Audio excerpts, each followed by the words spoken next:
Di part 1, kita melihat satu momen yang mengubah peta politik dunia. Seorang presiden yang masih menjabat ditangkap oleh militer negara lain. Dan sejak itu, dunia tidak lagi sama.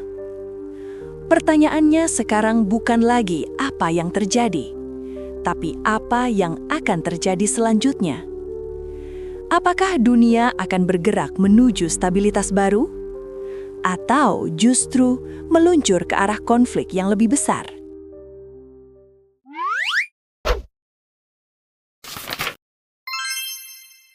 Bagian 1. Gelombang setelah kejadian. Beberapa hari setelah penangkapan itu, dampaknya mulai terasa kemana-mana. Pasar global bergejolak, nilai tukar mata uang di beberapa negara berkembang melemah, dan berita tentang Venezuela ada di hampir semua headline media dunia. Di dalam negeri Venezuela sendiri, situasinya jauh dari tenang.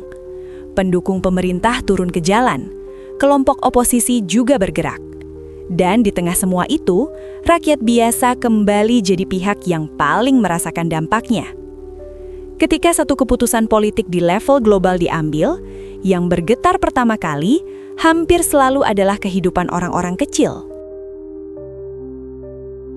Bagian 2. PBB, Hukum Internasional, dan Perdebatan Panas.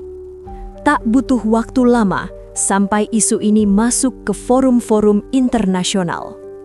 Di PBB, perdebatan berlangsung panas. Satu kubu menyebut tindakan ini sebagai pelanggaran kedaulatan negara. Kubu lain berargumen bahwa ini adalah bentuk penegakan hukum internasional terhadap seorang pemimpin yang dianggap bermasalah. Masalahnya, hukum internasional tidak pernah sesederhana hitam dan putih. Disinilah politik, kepentingan, dan kekuatan militer saling bertabrakan. Jika satu negara bisa melakukan ini hari ini, banyak yang bertanya, siapa yang akan menjadi berikutnya besok?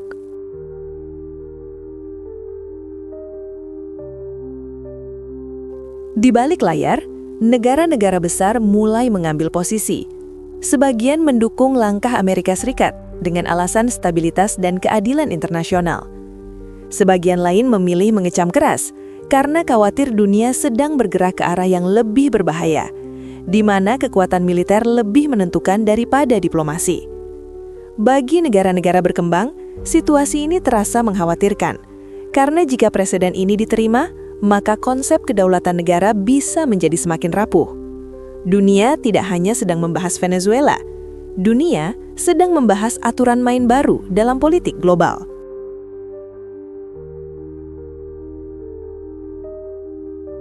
Bagian 4. Skenario masa depan, damai, atau konflik. Ada beberapa skenario yang mungkin terjadi ke depan.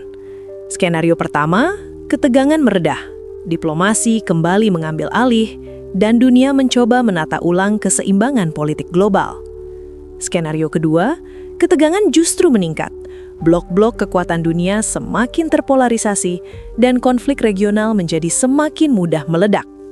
Sejarah sudah berkali-kali menunjukkan bahwa krisis besar seringkali tidak dimulai dari niat perang, tapi dari satu keputusan kontroversial yang efeknya merambat kemana-mana.